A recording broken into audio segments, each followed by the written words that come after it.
Ang ating pag-aaral ngayon patungkol sa ang paglagong Kristiyano. Ang version ng Biblia na ating gagamitin sa Tagalog po ay ang Bagong ang Biblia. Makakabasa din po tayo ng ilang Revised Tagalog Popular Version at sa English po ay New King James Version. Marami sa inyo ngayon matagal-tagal nang nakikibahagi sa lingguhang online service natin na pag-aaral ng mga piling talata mula sa Biblia. Marami sa inyo matagal nang aktibo sa lokal na kinabibilangan sa loob ng ating kalipunan. At marahil po, marami sa inyo ang matagal ng mga mananampalataya. Mga palaging nananalangin. May mga personal na oras na paglalaan para magbasa ng Biblia.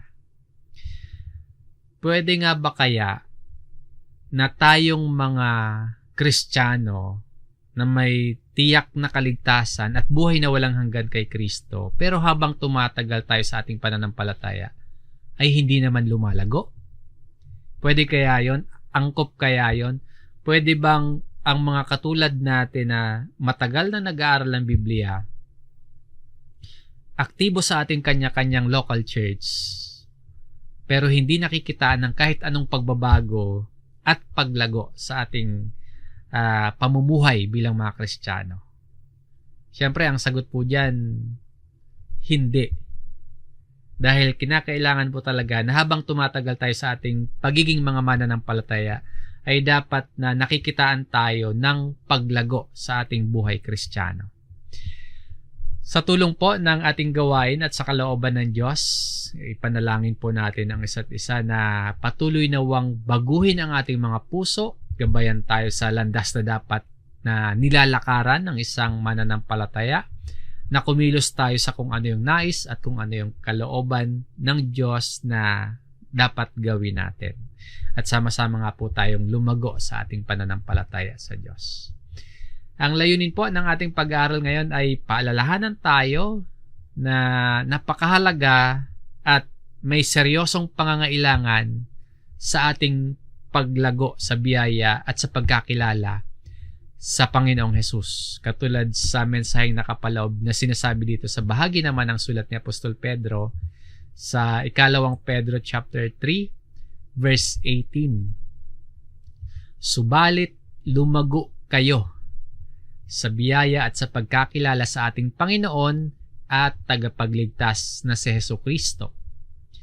Sumakanya nawa ang kaluwalhatian ngayon at hanggang sa araw ng walang hanggan. Amen. Hinihikayat ang lahat ng mga mananampalataya na lumago, but grow in the grace and knowledge of our Lord and Savior Jesus Christ. At masasabi nating ang paglago ay hindi lamang sa mga piling Kristiyano ito, no? Hindi lamang sa mga nasa leadership o kaya yung mga tagapanguna sa anumang ministeryo, kundi para sa ating lahat ito. Mapabago man tayo sa ating pananampalataya o kaya matagal na tayo sa ating pananampalataya, lahat po tayo para sa bawat isa ang paglago. Ang paglago po ay tanda ng buhay. Halimbawa, ang halaman lumalago o nag-grow dahil ito ay buhay. Ang puno o kaya ang hayop lumalaki dahil buhay. Kapag tumigil sa paglago, sa physical man po at sa matalinghagang pangungusap, ang anumang halaman, hayop o puno, kapag tumigil sa paglago ay namamatay o kaya patungo na ito sa unti-unting pagkamatay. Ganon din po ito sa ating pagkakilala, sa ating pagsampalataya at pagsunod kay Jesus. Na kapag huminto tayo, naging stagnant tayo, hihinto din po yung ating paglago hanggang sa unti-unting mamatay ang ating pananampalataya. Kaya tingnan po natin ang kahalagahan at pangangailangan ng paglago sa pananampalataya at seryosohin natin ito. Pag-aralan po natin, pakinggan natin at pagbulayan ang sinasabi ng salita ng Diyos. Dito po sa bahagi ng aklat ng Hebreo chapter 5, dito sa verse 11 hanggang sa chapter 6 sa verse 6. At ang bahagi ng sulat na ito ay babala sa pagtalikod sa lubusang paglilingkod at sa paniniwala sa Diyos. Pinapakita dito kung gaano kaseryoso yung pagkakaroon ng tamang pagtugon sa narinig, sa tinanggap, at sinampalatayanan. Ito po kasing mga Hebrew Christians, nakakaranas sila ng paghihirap. Sa panahong ito, itong mga Kristiyanong Hebreo, nakakaranas ng pag-uusig, nabilanggo yung iba, inaalipusta sila, kinukuha yung kanilang mga ari-arian. Na dahil po sa hirap na nararanasan nila, malaki yung risk at malaki yung tukso na iwanan o kaya talikuran nila yung kanilang pagiging Kristiyano. Kaya yung may akda ng sulat na ito sa Hebreo, nagbigay ng babala o kaya nagbigay ng paalala sa mga Kristiyano na sa kabila ng paghihirap, huwag tayong tumalikod sa ating pananampalataya at magpatuloy tayo sa pagsunod sa Diyos. Gaano man po nakakatokso na bumitaw, gaano man nakakatokso na umayaw na dahil sa hirap ng buhay, gaano man nakakaengganyo na yung mga kayamanan, yung mga pansamantalang kasiyahan na inaalok ng sanlibutan, nawa po ay hindi natin ipagpalit si Jesus. Hindi natin ipagpalit yung ating pagsunod sa Kanya, na ipagpalit natin yon sa mga makamundong bagay. Sana po hindi. At wag din tayo maging panatag at tila ba wala nang ginagawang adjustments pa na sa madalas nating pag-aaral ng Biblia, na sa kabila ng pagiging aktibong miyembro ng ating kalipunan, ng kinabibilangan nating church, at tinatawag natin yung ating mga sarili na tayo po ay mga tagasunod ni Jesus, wala naman po nakikitang paglago sa buhay pananampalataya natin, na walang bunga na nakikita sa atin. Huwag po tayong maging panatag at tila wala tayong ginagawang mga adjustments pa. Dapat po habang tumatagal tayo sa ating pananampalataya, nakikitaan tayo ng paglago. Meron tayong 3 pangunahing puntong tatalakayin mula sa sulat sa Hebreo chapter 5. Ito nga pong verse 11 hanggang chapter 6 sa verse 6. Ipapakita sa atin dito kung paano sila sinasaway, kung paano sila pinapangaralan, at kung paano sila binibigyan ng babala itong mga Kristiyanong hindi lumalago. Pag-aralan po natin. Una, pagsaway o rebuke. Sa unang bahagi ng Hebreo chapter 5, itong verse 11 hanggang 14, sinaway nung may akda ng sulat sa Hebreo yung mga Kristiyano dahil hindi sila nakikitaan ng paglago o kaya dahil sa kanilang kakulangan sa paglago, sila ay sinaway. Matapos sabihin po ng writer yung tungkol kay Jesus na ang pinagmulan ng walang hanggang kaligtasan at ang itinalaga ng Diyos bilang pinakapunong pari ay si Jesus. So matapos niyang banggitin yon, ito yung kasunod. Sinaway nung may akda yung kanyang mga sinulatan. Ano pong kadahilanan? Bakit sinaway? Bakit may pagsaway? Dahil po sa kanilang immaturity. Dahil po nakitaan sila ng kakulangan sa paglago. Sinasabi dito sa Hebreo chapter 5 sa verse 11, tungkol sa kanya'y marami kaming masasabi at mahirap ipaliwanag. Palibhasa'y naging mapurol na kayo sa pakikinig. Sinasaway sila. Sino po? Itong mga Kristiyanong walang paglago. Mga mananampalataya pero immatured Christians. Sabi dito, tungkol kay Jesus, marami pa sana silang masasabi.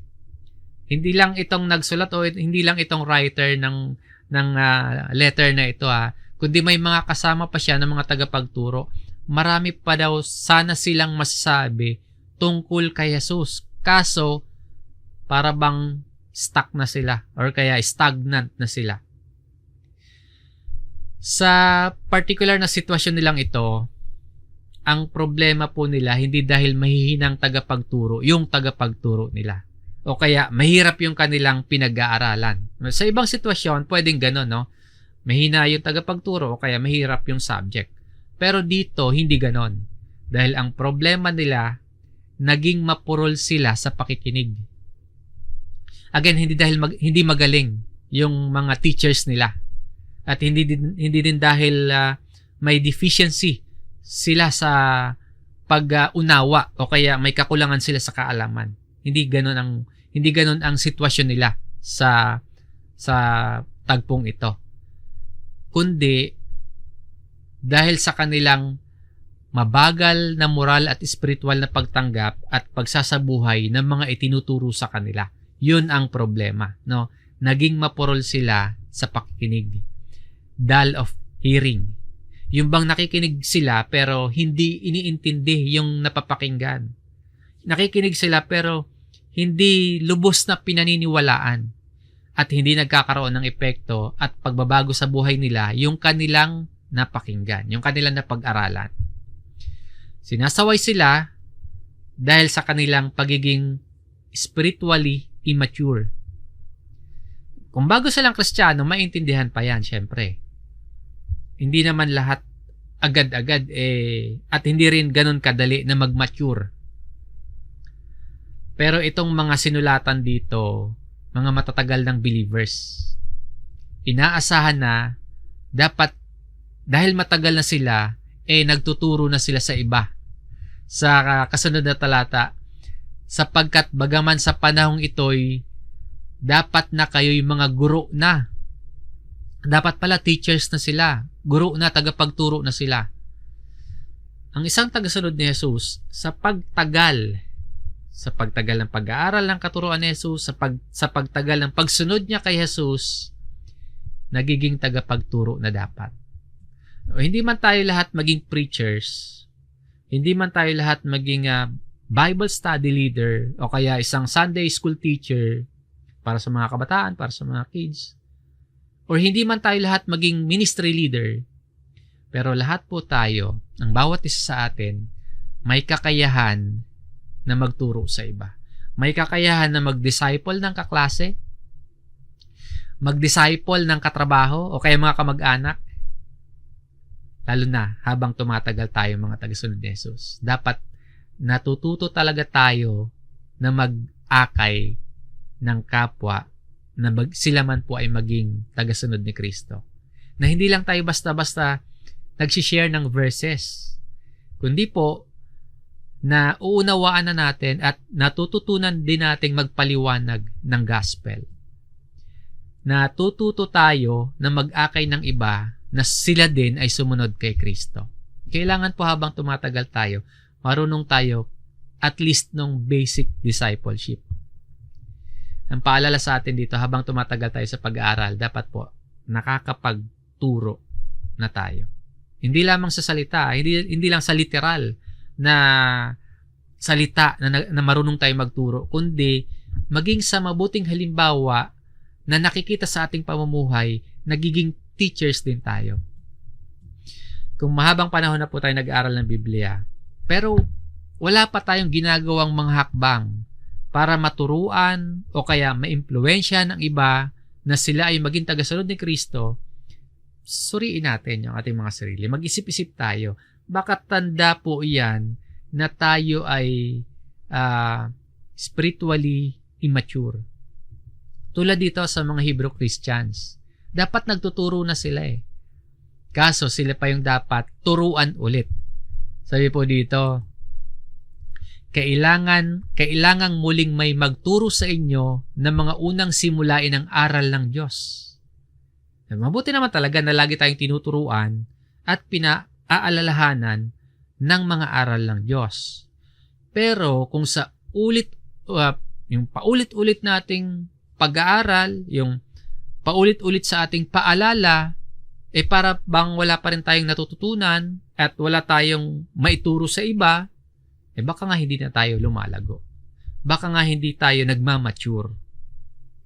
So, kailangan din natin ng ganitong pagsaway. Kung paano sinasaway itong mga Hebrew Christians, kung tayo man po ay para bang may kakulangan sa paglago at hindi nagmamature, kailangan natin ang pagsaway ng salita ng Diyos.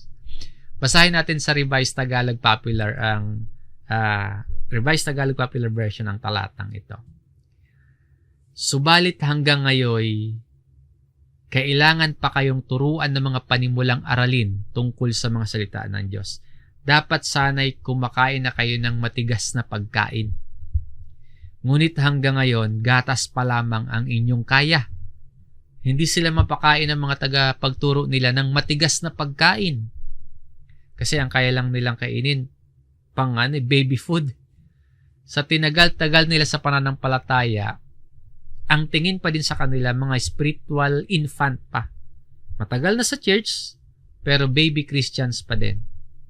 Ibig sabihin po, sanggol na nabubuhay sa gatas. Ang sanggol po, walang ibang kayang kainin kundi gatas. Wala pang karanasan o kulang pa yung kaalaman tungkol sa katuwiran. Sa verse 13 po, sa pagpapatuloy ng writer, sapagkat bawat tumatanggap ng gatas ay walang alam sa salita ng katwiran. Palibhas ay isa siyang sanggol. Walang alam o unskilled.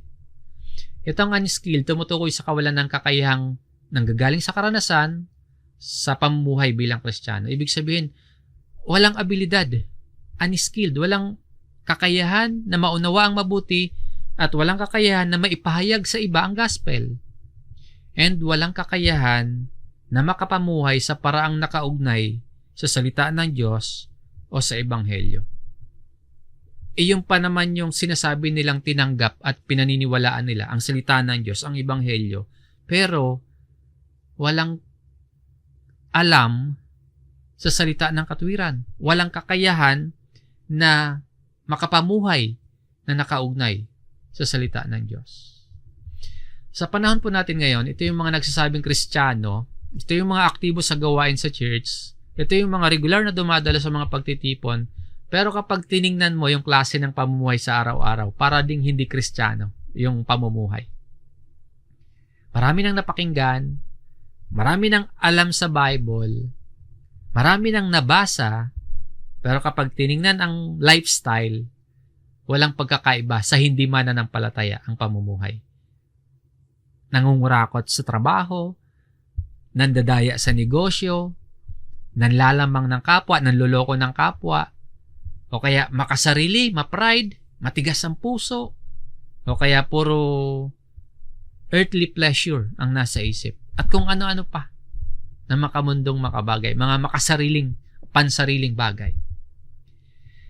Muli po, ang paalala sa atin, kung tayo ay matagal na nag-aral ng Biblia, dapat po, hindi tayo nananatiling sanggol, kundi nagmamature tayo dapat.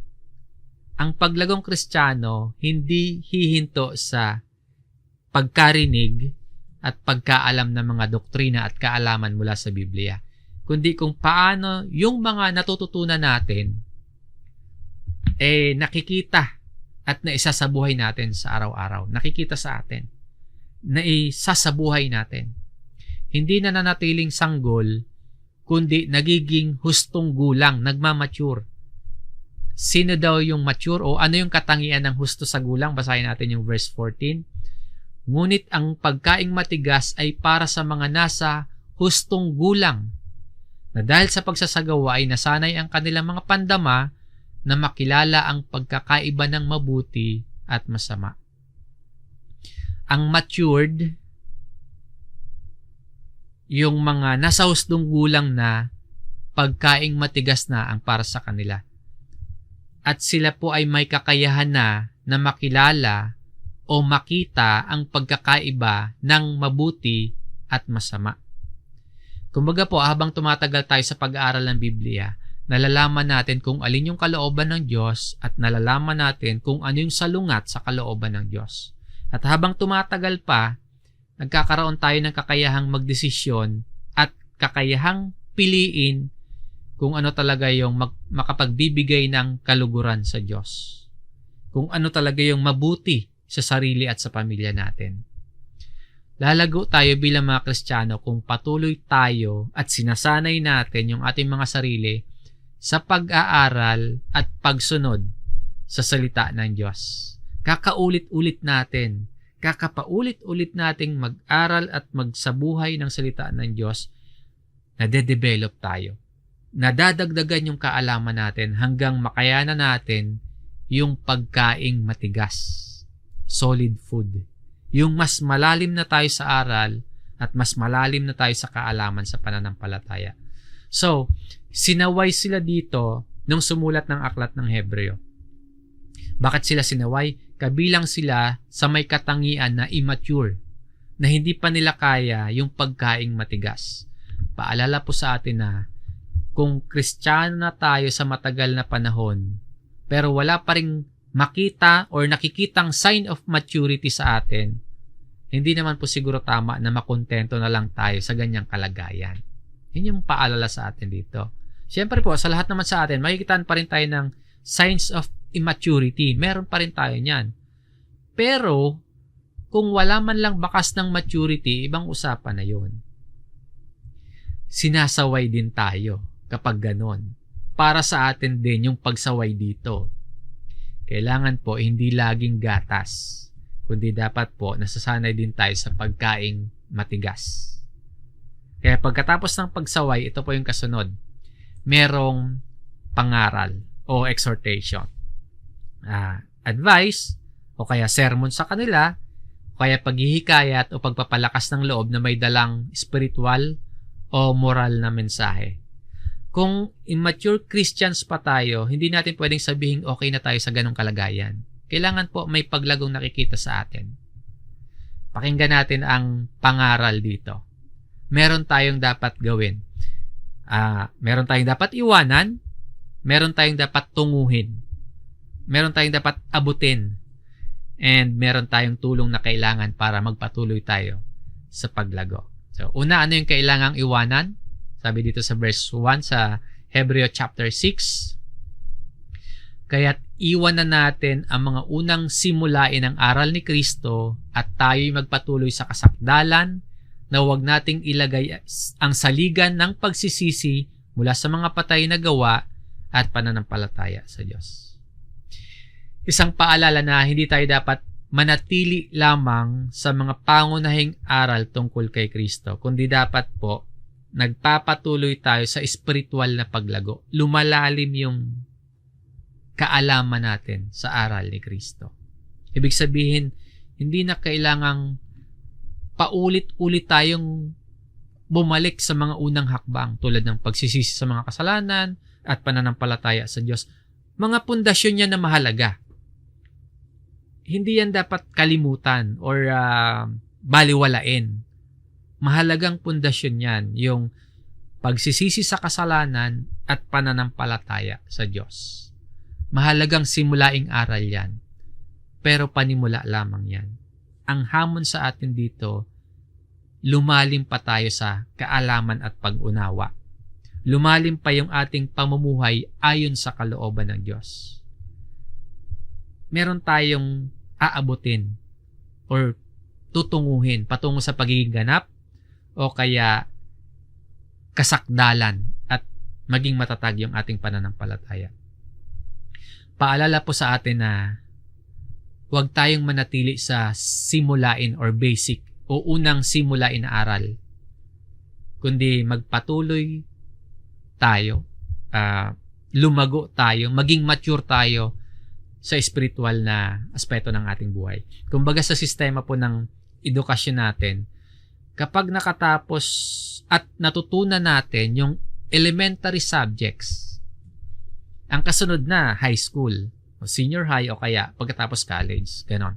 Habang natatapos tayo, nagpapatuloy, umaangat, lumalago. Pero hanggat hindi natututunan yung basic elementary, yung simulaing aral, hanggat hindi natututunan, babalik at babalik talaga tayo. Uulit at uulit tayo sa simula. Pero kapag natutunan mo na, ang sinasabi dito, iwanan mo na. Again, hindi babaliwalain na, kundi magpapatuloy na lumago at maging mature. Ang punto dito, meron tayong iiwanan. Matapos may iwanan, ito yung kasunod. May aabutin o tutunguhin tayo. Sabi po, at tayo'y magpatuloy sa kasakdalan. Let us go on to perfection. Sa ibang English version, and go on to maturity. Dito tayo magtungo. Maturity, kasakdalan. Ito yung landas na tatahakin natin. Hindi tayo hihinto sa pag-aaral. Hindi tayo hihinto sa pagsasanay hanggang marating natin ito, yung kasakdalan. Bilang mga Kristiyano po, ang goal din pala natin dapat sa buhay nating ito, maabot ito, perfection, kasakdalan, Christ-like maturity. Yung perfection dito, ibig sabihin po nito, unti-unti, araw-araw, merong nangyayaring pagbabago at merong nangyayaring paglago sa atin. Hanggang sa dumating yung panahon na maging katulad tayo ni Jesus. Christ-likeness.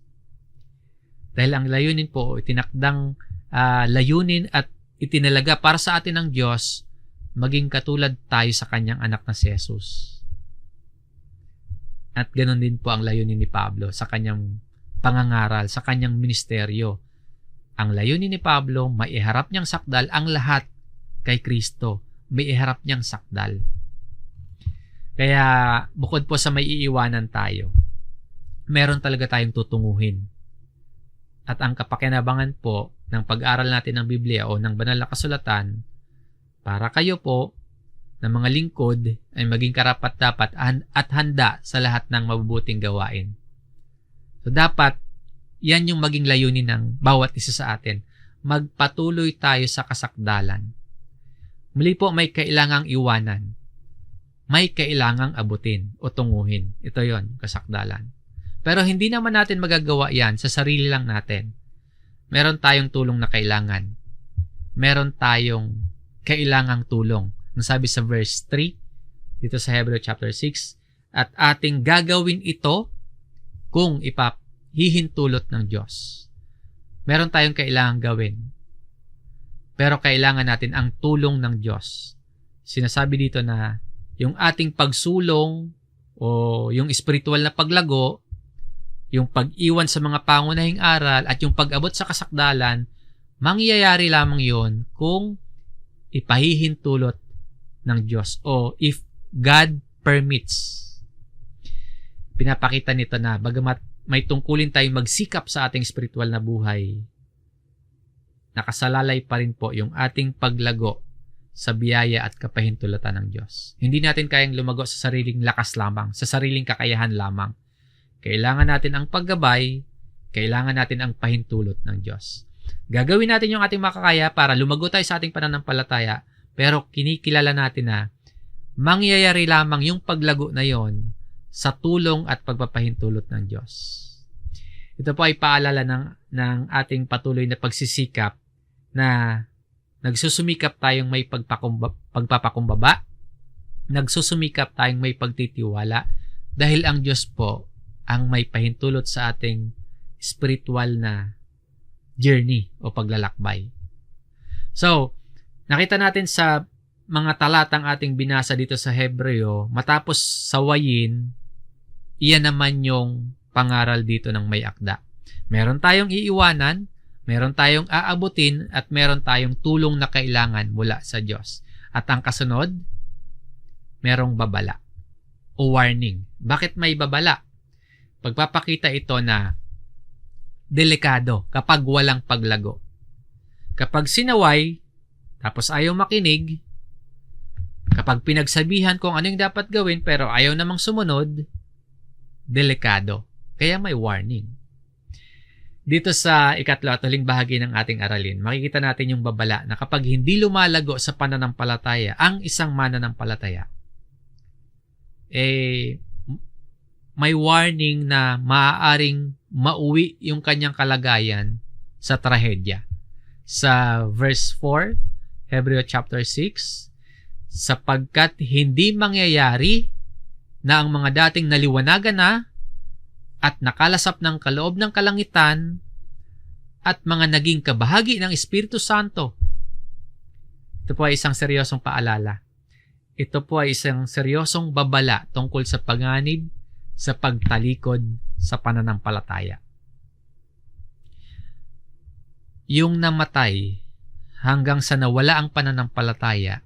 Kanina nasabi natin, kapag stagnant, kapag na-stuck, kapag walang paglago, posibleng unti-unting namamatay. Ngayon, ito yung seryosong paalala at babala dito tungkol sa panganib ng pagtalikod o mamatay o hanggang nawawala yung pananampalataya. Pakinggan po natin yung babala dito. Sinasabi dito na may mga tao na minsan ay naliwanagan na. Ibig sabihin na nakilala na nila yung katotohanan tungkol kay Kristo. Naliwanagan na eh. Sabi pa dito, nalasap na o nakalasap na ng kaloob ng kalangitan. Tumutukoy sa kanilang karanasan ng kaligtasan. Nakalasap na eh. Na naranasan na nila ang biyaya ng Diyos. Sinasabi pa dito, naging kabahagi ng Espiritu Santo. Naging kabahagi sila ng banal na Espiritu. Nangangahulugan naman niya na naranasan nila yung kapangyarihan, naranasan nila yung pagkilos ng Espiritu sa kanilang buhay. So mga mananampalataya ito. At sa verse 5, at nakalasap ng kabutihan ng salita ng Diyos at ng mga kapangyarihan ng panahong darating. Mga mananampalatayang nakalasap, nakaranas, hindi lang nakarinig, kundi talagang naranasan yung kabutihan ng salita ng Diyos. Naranasan o naunawaan yung bahagi ng mga espiritual na pagpapalang ipinangako ng Diyos para sa hinaharap. Naranasan na nila, natikman na nila. Pero sa kabila po ng mga karanasang yon, may posibilidad pa rin pala na tumalikod sila sa pananampalataya. Sabi sa verse 6, at pagkatapos ay tumalikod, ay muling panumbalikin sa pagsisisi. Yamang sa kanilang sarili ay muli nilang ipinapako sa krus ang anak ng Diyos at itinataas sa kahihiyan. Isang mabigat na babala tungkol sa mga taong nakaranas ng katotohanan ng Diyos. Nakaranas na, nakalasap na. Tapos, pagkatapos tumalikod sa pananampalataya, sinasabi dito na hindi na muling mapanunumbalik sa pagsisisi ang mga taong iyon. Dahil sa kanilang ginagawa, para na raw puri nila ulit o muling ipinapako si Kristo sa krus at itinataas si Kristo sa kahihiyan. So pakinggan po natin yung babala dito. Kasi po may mga nangangaral na hypothetical lamang daw yung warning dito. Kasi yung belief nila, once safe daw, always safe na. O kaya yung mga sinasabing tumalikod dito, mga peking Kristiyano daw. Hindi daw talaga mananampalataya. Pero malinaw naman yung nakasaad sa mga binasa nating talata nakaranas na sila.